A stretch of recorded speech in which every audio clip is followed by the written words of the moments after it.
Well, if it's as hot in Westminster, with reference to all the political things that's been going on, as it is in here, then it's very hot, isn't it? I got to say something. Actually, it was very interesting that Mark just mentioned about the solar panel and sustainability. I mean, I had the most amazing thrill yesterday. I could have said shock, but fortunately it wasn't. When I saw that the solar panels on our building were producing 100,000 kilowatts of energy. It was absolutely unbelievable. And I mean, it was a pretty hot day, I've got to say, but you know, in Burnley. But you know, the cables coming down into this room where all the equipment is was absolutely mind-blowing. And I was so proud of the fact that it was free. Well, it wasn't quite free, because obviously I had to pay for the installation and stuff, but you know, it was fantastic that we were generating all that energy to power the factory. So I got to say, if no one's done it yet, it is an incredible experience to do, and the sun does shine in Burnley. So even on even the winter, but it's great to see so many people here today. I'm going to reiterate some of the numbers because you know we sometimes forget how important our industry is. The UK furnishing industry generates 24 billion in revenues through 52,000 businesses, employing 330,000 people. Now, the export revenue is 2.5 billion, and I've got to say, I've always had a great thrill when going around trade shows to see some of our great companies exhibiting, you know, world-beating products. And of course we've got to be really good, because if we export, you've got to be good.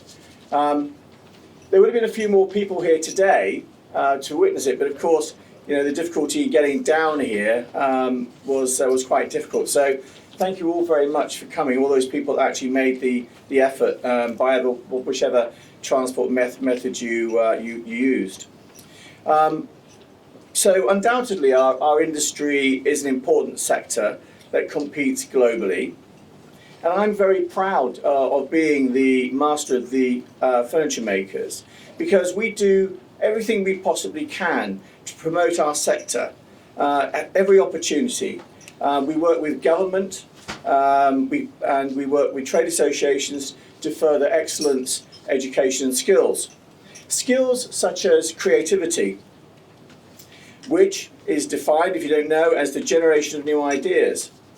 It's one of our industry's undoubted talents and strengths, and lies at the very basis of what we do to allow us to compete on the global stage.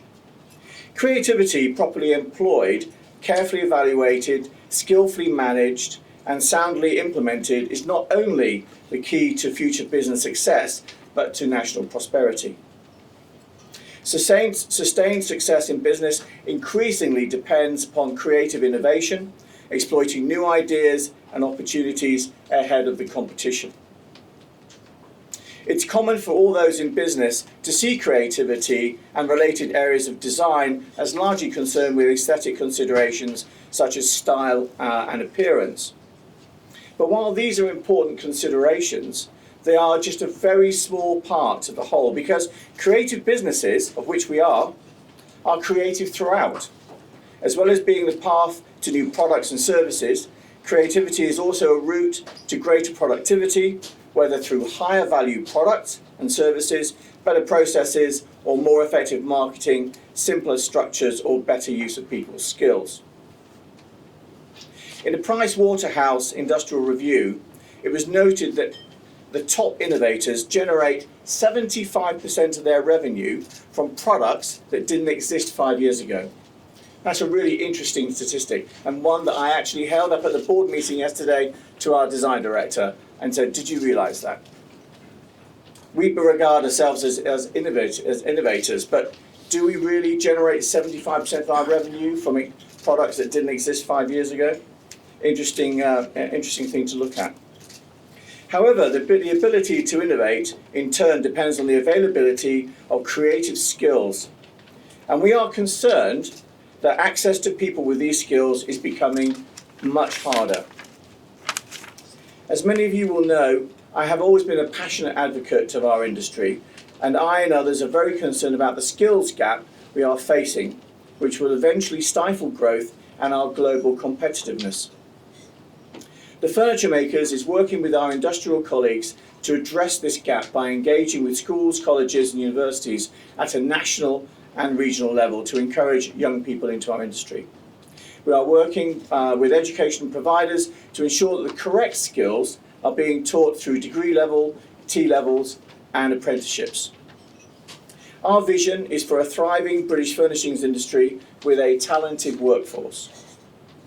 Through initiatives such as the Young Furniture Makers exhibition that Brian spoke about earlier, you're all invited to it in October, and through our Young Professional Industry Experience and our Student Industry Tour.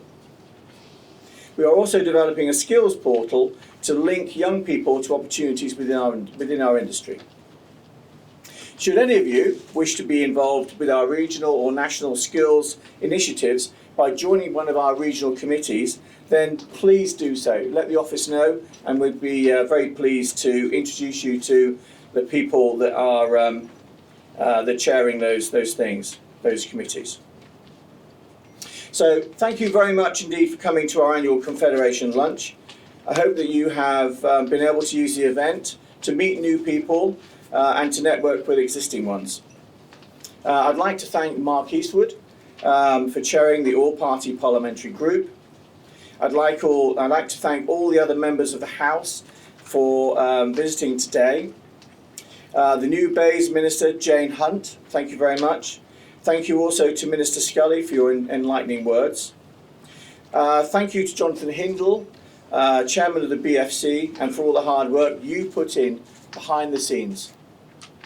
And I hope that you all have a very safe journey home and that you don't encounter any transport difficulties caused by this unusual weather.